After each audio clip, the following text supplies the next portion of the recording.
Gepleyer Azatlyk Radiosu.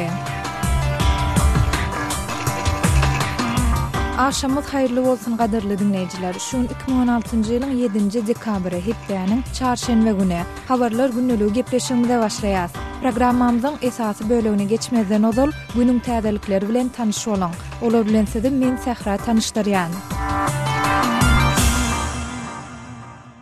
Siriýaly aktivistler hökümet güýçleri we olaryň ýaranlary pitneçileriň kontrollygyna Aleppo'nyň köne şäher sewitini dogly ele saldylar diýýärler.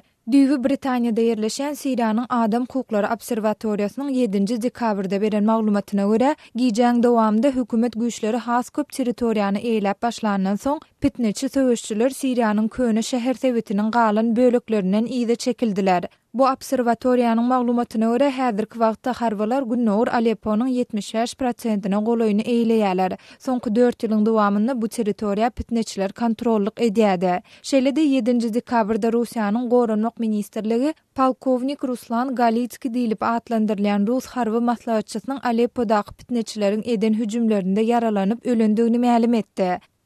Indoneziýanyň Demiradynaky Aceh welaýatynda bolan suwasty ýer titremede adyndan 97 adam öldü diýip harby komandiri aýdýar. Bu san barhada artýar diýip 7-nji dekabrda Aceh harby güýçleriniň başlygy Tatang Suleyman aýtdy. Başga-da ençeme adamyň jaýlaryň aşagyna galan bolmanyndan alad edilýär. Indoneziýanyň Demirada gündogurundaky Sumatra adasynda bolan 6,5 bal derejesindäki ýer ýranmasynda onlarça bina ýumruldy. Indoneziýanyň betbaçylyga garşy milli agentligi helakçylygyň bolan sebitine ýurduň halat ediş gullugynyň müňlerçe işgäriniň şol sandy ýüzlerçe esgeriň uğradylandygyny aýtdy. Indoneziýanyň meteorologiýa gullugy ýurda tsunami hopynyň awanmaýandygyny ma'lum etdi. Pakistanyň Demiradyna 40 adamdan gowrak ýolagçy uçary helakçylyga uçrady diýip resmiler aýdýarlar. Hayber Puhtunhwa welaýatynyň ýokary derejeli polisiýa resmisi Laýyk Şahyň aýtmagyna görä, Pakistanyň halkara howa ýollary kompaniýasynyň uçary 7-nji dekabrda Havelin şäherçesiniň golaýynda ýere gaçdy. Resmiler bu wakada ýolagçylaryň arasynda aman galanlaryň bolup bolmagyny barada maglumat bermediler. PK-661 gatnaw belgili uçar ýurduň Demiradynaky Chitral şäherinden Islamabada dolanýan mahaly howa gatnawyna gözegçilik edýän gulluk bilen ara baglanyşyny ýitirdi diýip Pakistanyň halkara howa ýollary kompaniýasy aýdýar. Yerli media serişdeleriniň maglumatynda uçarda jemi 47 sany ýolagçynyň şol tanda ekipaj agdalarynyň bolandygy habar berilýär.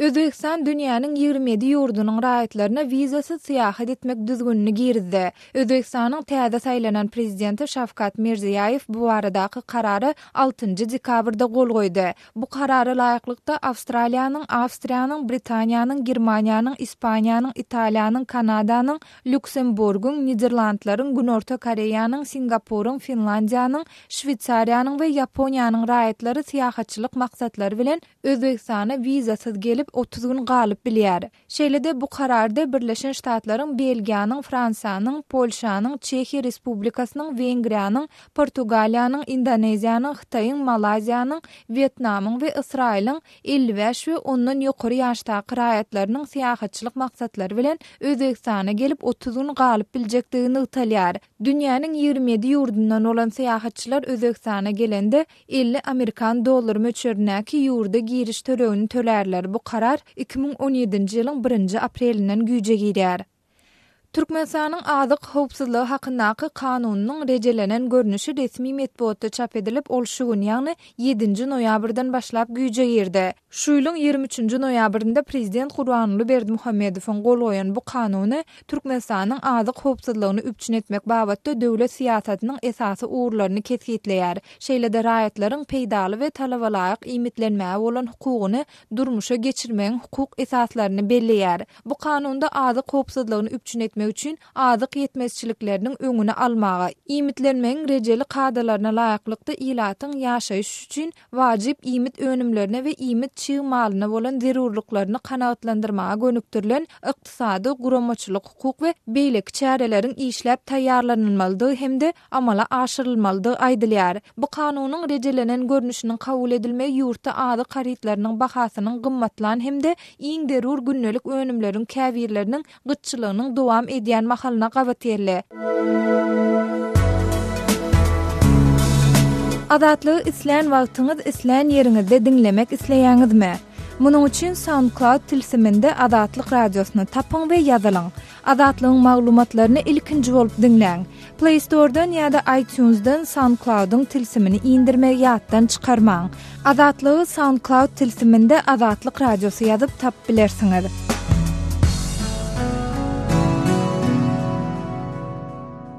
Gepleýär Azatlyk radiosy. Efirde siz bilen men Hudaýberdi Hally.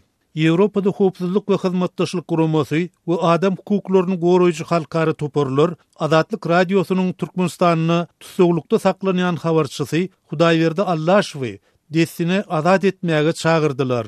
Azatlyk radiosynyň mekan täşrif lakamy bilen çykyş edýän habarçysy geçen şenbe güni Daşowuzyň Könürgen şäherini howpsuzlyk gullugy tarapyndan tutsag edilipdi. Türkmen resmileri 27 ýaşly Allaşowy 11 kilogram nas serişdesini saklanlykda günälediler. Emma jurnalistiň ýakynlary bu wakanyň şaýatlary bu aýplamanyň tuslamadygyny, Hudaýberdiň öýünni öz şahsy ulanmagy üçin 20 gramlyk ençeme nas bukçalarynyň bolanlygyny aýdýarlar. Azat Ýewropa Azatlyk radiosynyň prezidenti Thomas Kent Hudaýberdi Allaşowyň tutsag edilmeginiň hakyky sebäbini onuň jurnalistik işi bilen baglanyşdyrýar. Ýewropada howpsuzlyk we hyzmatdaşlyk guramasynyň media azatlygy boýunça wekili Dunya Myatovich Sişenbe güni ýaýradan beýanatynda türkmen resmiýetlerine ýüzlenip Allaşowy desini boşatmaga we Türkmenistanyny jurnalistleriň howpsuzlygyny kepil geçmäge çağırdy. Şeýle-de Sişenbe güni jurnalistleri gorumak boýunça komitet türkmen häkimetlerini Hudaýberdi Allaşowy azat etmäge we tuslama aýplamalar bilen jurnalisti ýydarlamagy besetmäge çağırdy. Düýbün New Yorkda ýerleşýän komitetiň direktorynyň ornwasary Robert Mahoney biz türkmen polisiýasynyň jurnalisti ýenjip, onuň boýnuny tuslama günäleri ýükläp, türme basyp bilýänligini düýpli aladalanma bildirýär diýdi. Mahoney türkmen häkimetleri Hudaýberdi Allaşowy cezalandyrmak planlaryndan el çekmelidir. Şeýle-de olar ýeketäk günäsi häkimet başyndakylaryň etmişlerini açyp görkezmekden ibaret bolan jurnalistleri ýydarlamagyny bes etmelidir diýip sözüne goşdy. Bu aralykda düýbi Parijde ýerleşýän serketsiz reportyorlar guramasy hem beýanat ýaýradyp, onu Hudaýberdi Allaşowyň tizden tiz we hiç hili şert goýulmazdan tutsaglykdan boşadylmalygyny nygtady. Çarşembe güni ýaýradylan beýanatda gurumanyň gündogor Ýewropa we Merkezi Aziýa bölüminiň ýolbaşçysy Johan Beer Hudaýberdi Allaşowyň özüniň jurnalistiki işi üçin tutsag edilenligini, onuň gynamaları sezibar edilip, etmedik işini zor bilen boýnuna aldyrýandyklaryna, häzir hem onuň uly howpyň bosagyny durýanlygyna şek şüphe ýokdur diýdi. Johan Beer halkary jemgyýetçiligine ýüzlenip Türkmenistanyňky garaşsyz jurnalistlere edilýän basyşlaryň öňüni almagy, şeýle-de türkmen häkimetlerini bu işler üçin jogaby çekmäge çağırdy. Şol bir wagtda Türkmenistanyň gelip gowuşýan soňky maglumatlary görä, Hudaýberdi Allaşowyň aýaly Ejeş polisiýa tarapyndan ýenjilipdir. Azatlyk radiosynyň Könürgenişdäki howpsuzlyk gulluklarynyň şeşmesiniň biri şenbe güni Ejeşiň uzakly gün polisiýa idarasyna saklananlygyny, Hudaýberdiň tutsaglygy baradaky maglumaty ýaýratmakda günälenip ýenjilendigini gurrun berdi. Gizlinlik şerti bilen söhbetdeş bolan howpsuzlyk işgäri Hudaýberdiň tutsaglykda günde gün aşa gynamalara sezibar edilýändigini hem nygtak geçdi. Ýokarda bellenişi ýaly Azatlyk radiosynyň habarçysy Hudaýberdi Allaşow 3 dekabrda tutsag edilipdi. Onuň bilen Allaşowyň ejesi de gözünegiň aňyrsyna atylypdy. Bu wakadan 3 gün öň, ýagny 30 noýabrda Azatlyk radiosynyň efirini Hudaýberdiň ejesi Arazmedova Gurban Täjiň eýýäm 23 ýyl gowrak wagt bäri pasport alyp bilmeýänligi baradaky interwiu gidipdi. Bundan soň Gurban Täj daýda ýerli howpsuzlyk gullugy tarapyndan Azatlyga näme üçin interwiu berdiň diýip soraga çekilipdi. Şol sorak etmede Gurban Täj daýdanyň dızmaşlykda oglunyň hem Azatlyk radiosyny işleýändigini aýdandygy barada maglumat gowuşdy. Munyň ýany bilen Gurban Taşdaydı hem onun oğlu Hudaýberdi polisiýa tarapyndan tutuk edildi. Polisiýadaky we beýleki çeşmelerin tasdiklamagyna görä Hudaýberdi Allahowyň boýnuny etmedik işini dakmak üçin onu sütön bilen ýenjipdirler we elektrik togy bilen gynapdyrlar.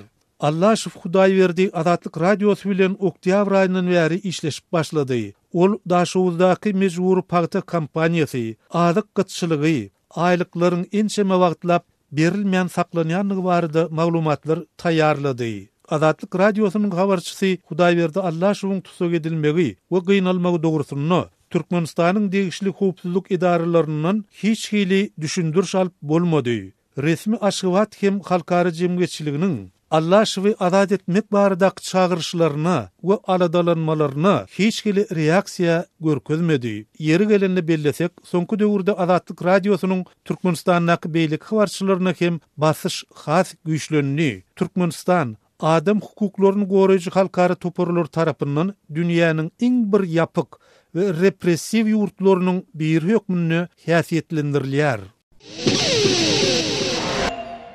Gepleýär Azatlyk radioty. Habarlar gündeligimizi men Gözel Hudaýberdiýewa dowam etdirýärin. Aşgabatda Türkiýe şöwürleriniň eýçiligindäki Ýympaş Sewda merkeziniň we Ýympaş täzirçilik merkezleriniň binalarynyň ýerine awtouloglar üçin parkowka duralgasynyň guruljakdygyny Azatlyk radiosynyň Türkmenistandaky çeşmeleri habar berýärler. Duralgalar indiki ýylda Aşgabatda geçiriljek Aziýa oýunlary üçin niýetlenýär. Munyň üçin diňe bir Ýympaş däl, onuň golaýynda ýerleşýän Senagat bankynyň we Gostrahın binalary hem ýumruljak tip adynyň agdalmazlygyny soran Türkmenistanly çeşmelerimiziň biri habar berdi. Türkmenistandaky ýene bir çeşmämiz gurulmagy planlaşdyrylýan awtologlar üçin duralganyň köp gatly bolmagynyň göz öňünde tutulýanlygyny, onuň ilkinji nowatda Aziýa oýunlaryna gatnaşjak adamlary daşajak awtobuslar üçin niýetlenýänligini ma'lum etdi. Olimpiya stadionundan ýoluň garşy tarapynda ýerleşýän Ýympaş Sewda we täzirçilik merkezleri 20.000 we 18.000 kvadrat metrlik meýdany tutýarlar. Türkmenistan 2017-nji ýylyň sentýabr aýynda Aziýa oýunlaryny geçirmäge uly taýýarlyk görýär. Bu sport çäresine niýetlenip paýtagtyň merkezinde Olimpiya stadiony we Olimpik şäherçesi gurulýar.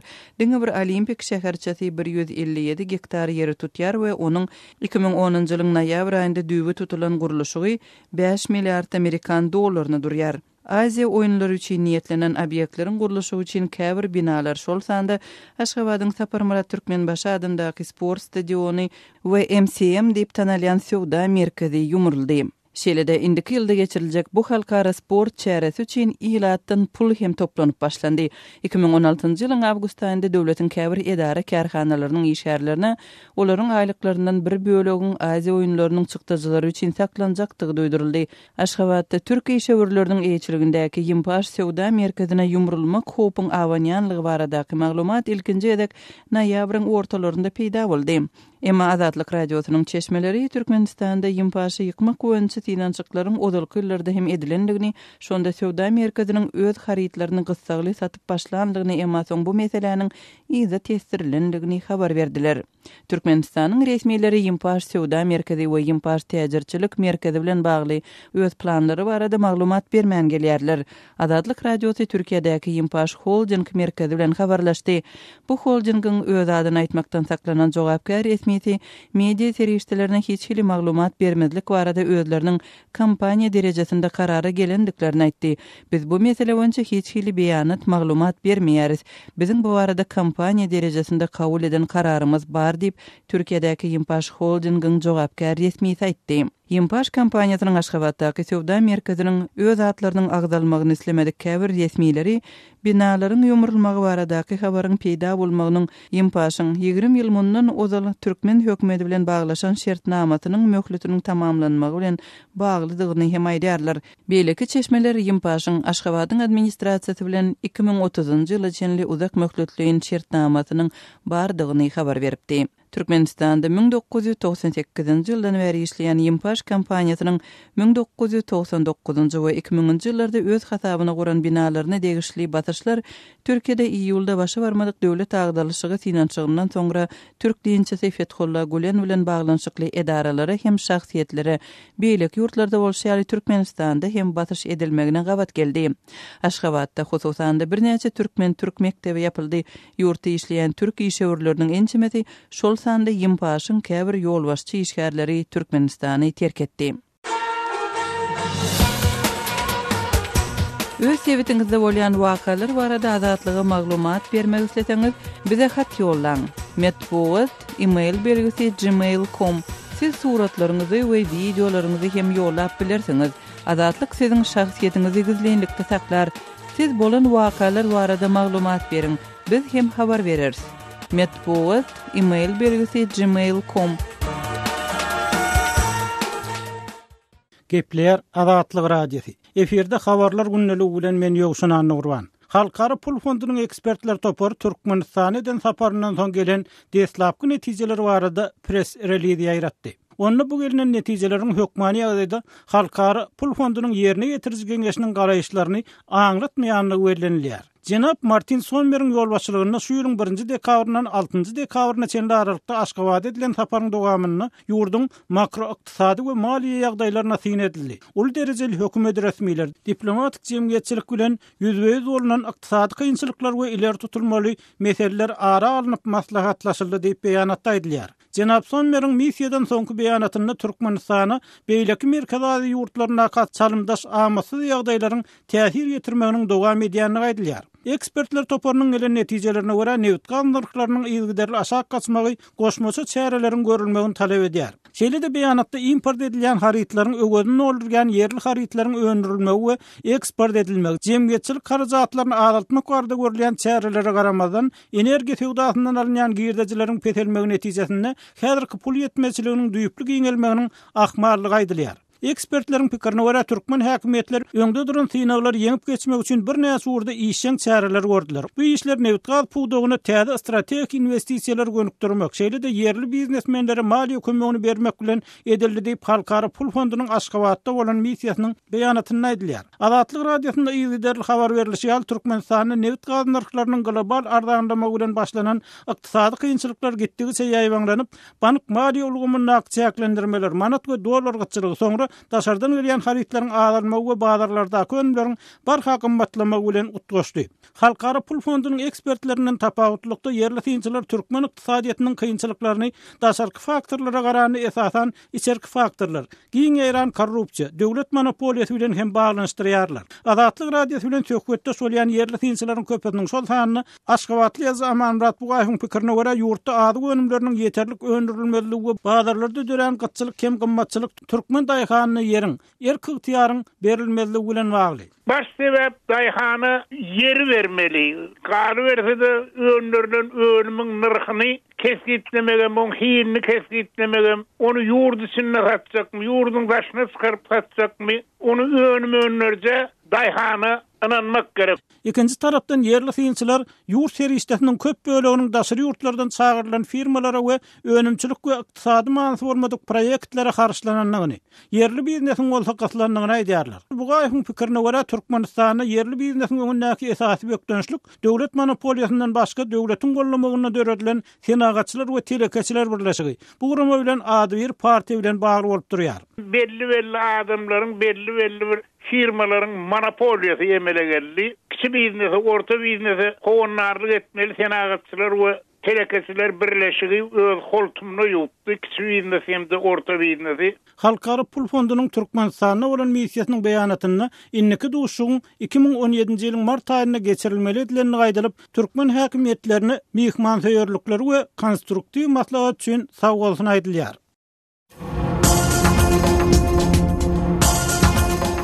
Öz sebitinizde bolýan wakalar barada azatlyga maglumat bermek isleseňiz, biziň Facebook hasabymyza ýazyň.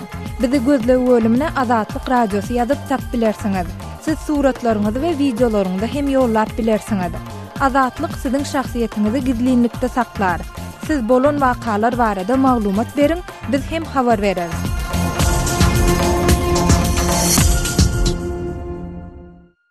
Gepleýär Azatlyk radiosu. Eferde siz bilen men Hudaýberdi Hally. Gazprom Türkmen gazyny satyn almagy entek planlaşdyrmaýanlygyny ma'lum etdi. Orsiýetiň media maglumatlaryna görä, Gazprom kompaniýasynyň başlygynyň ornasary Vitaliy Golubov bu barada özüne jurnalistler tarapyndan berilen degişli suwaly häzirlikçe ýok diýip jogap beripdir.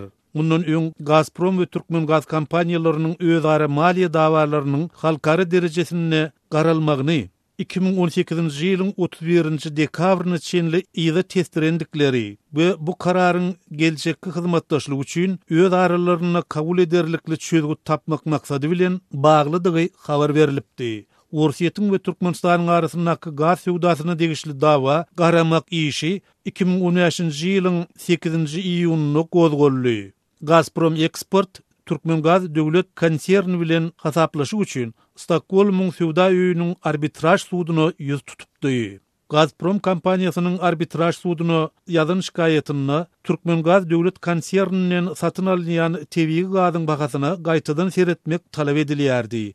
Ýöne Aşgabat bu talapdan soň Gazpromy 2015-nji ýylyň başyndan bäri Türkmengazdan satyn alan gazynyň bahasyny tölemeýänlikde aýplady we ony öz üstüne alan borçlaryny ýerine ýetirmäge ukypsyz kampaniýa diýip yglan etdi. Şu ýylyň başynda Türkmengaz Gazpromyň özü bilen baglaşan şertnamasyny wagtyndan öň togtadýanlygyny aýtdy. Munun ýa-ni Ursiýetiň we Türkmenistanyň arasynda gaz sewdasyna degişli mesele iki ýurduň prezidentleriniň Soçide geçiren duşugyna gozgolly.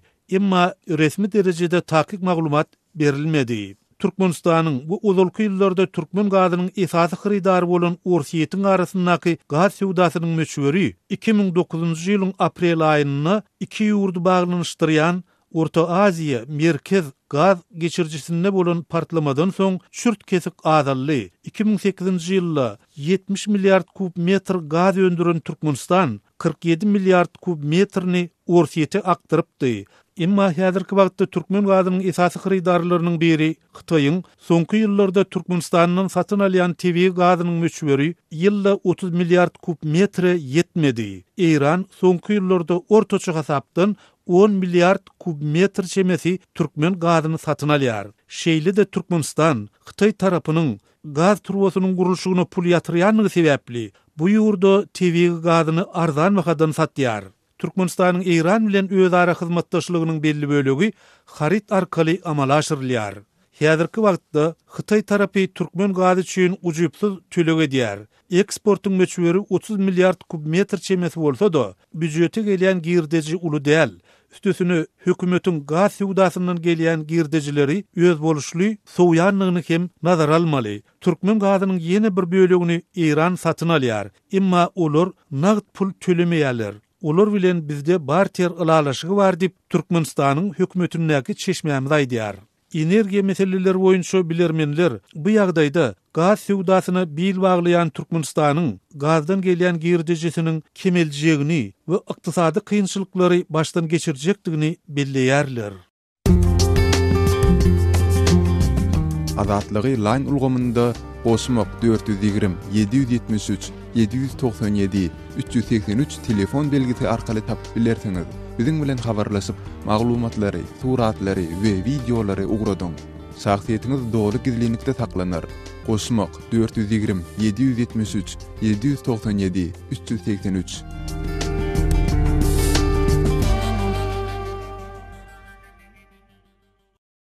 Azatlyk radiosyny dinleýärsiňiz. Eferde habarlar gündeligi programmamyz. Awganystanyň Milli Mejlisiniň Awgan türkmenleriniň 3 agzasy bar. Türkmen deputatlarynyň sany az bolanyny sebäpli olar Awgan türkmenleriniň kynçylygyny kän beýan edip bilmeýär. Şoňa garamazdan türkmenleriň hak hukugynyň goragy boýunça özleriniň alady edýändigini türkmen deputatlar aýdýar. Hurmatly radio dinleýijiler, türkmen deputatlarynyň biri Nazary Türkmen bilen söhbetdeşligi size höderlýär. Birinci Azatlyk Radyosyny eşden bütün dünýädäki türkmenlere hemmesine salamlarymı, hurmatlarymı höderlýän. Awganystanyň 16-njy döwresindäki bu mejlis köp bir problemler bilen başladyk. Saýlawlardan soňra kança aýlap saýlawyň netijeleri halka bildirilmän durdy. O bildirilenden soň halk garşy çykdylar. En azından 6 aýlap biz öz iç problemlerimizi yaşadık. Deputatların kaýsy gelsin, kaýsy gelmesin, kaýsyny kakdy, kaýsyny kydalp diýip öz ara dawalarymyzda geçti. Öňkü gezek 15-nji döwürde türkmenlerden 4 deputat bardy. 4'üsem bir adamlardy. 4'ün içinde jyda ýaxşy birleşikleri bardy. Bu döwrede bir kişimiz hem az bolup 3 kişi geldik. Üçimiz 3 mefkure 3 kategoriden geldik. Men şahsy özümden bahsetsem ol biraz aydın kesinden aydınlar bilen oturup turup bulardan meşwara alıp buların maslahatları bilen öňe giden bir kişi ödüm. Biram yigitlerden namayende getýüm kam diýip düşünýär. Yaşlardan saýlawda da oy veren kişilerden %80'ni yaşlar oy verip getirendir diýip bilýän. Türkmen ýaşlarynyň ilim bilimli bolmagy ugrunda olara kömek etmek başartdymy? Şahsy özüm eden işlemini aýtsaňyz, türkmenler için meniň ýamda iň mühim näse birinji türkmenleriň awlatlarynyň okuýmaklygy. Gelemden bäri 37 kişini yurtdaşyna kança ülkelere ýokary okumak için şu wagtça udat bildim. Ve gelecekte yine planlarım şunun üstünde birinci. İkincisinde obalarda mekteplerin urşalması için Türkmenin oturan obalarında her yer olsa men için ödevamdır düşünýän. Onun için hem Akçydan tutun ta Antkoy, Kunduz, Marçak, Hirat hemme Türkmenler için okular bar hile işledim. Kunduz welaýatynyň Kalaýdal etrafynda jeňçilere garşy göreş alyp barýan Arbeki atly yerli ýaraglaryň komandiri Muhammed Nebigeçi bir kanal çekipdir. Oňa bu işi amala aşyrmakda kömek etdiňmi? Kanal için biz Wazarat-ı İnkişaf-ı Dehat'ta kançı mertan başvurduk, Wazarat-ı Abarka başvurduk. Bulardan netice çıkman için buların ta plan kuruşuyunca 1 yıl ya 2 yıl ötükütüyor. Ondan sonra budjesini tespit ettir, budjesini çıkarınca kopmalı diyor. Merdimin zerreti tiz bolsun deyip merdimin öde ikdam ettiler. Bizler bunun için bir muhtar pulan bazı muasseselerden hali manzur ettirdik, lekin ele gelen yok. Ama merdimden pul cemlendi. Ama derya koşuluyor, Kunduz'un deryasının bir caybatik arık kazıp halka su vakit bilme imkanı vardı. Bir yerden bir 4 metre bilentliginde su kaytarıldı. Halka bir yakışı neher bir arık tartılıyotik. Bu 4 kette obanı su verecek. Hem içme suyu olacak, hem ekinlerini yakma suyu olacak. Halkın iktisadi kalkınma sebep olacak bu. Kalaýdal etrafında elektrik tok barmy? Halkımızın elektriği yok. Biz koşuş ettik. 2012'de birinci plan alındık. Kalaýdal hakimiyetliğine elektrik verilse. 27 kilometre yolumuz gara yol, bunu asfalt eltirme budjesini tesvip ettirdik. Bu 2012 yılında 27 kilometrelik yer 1,18 nefer halkın yaşayan obalarına bir hakimiyetliğine asfalt yol varacak. Gepleşik taýinlap adatlyga ýetiren Kabuldan Şaýmerdan oğlum Radi. Hormatly dinleyijiler, şunuň bilen habarlar günnüligi gepleşigimizi geçirip utarýar. Saatlar ketmeden soň programmamyzy gaýtadan ýazgyda dinläp bilersiňiz.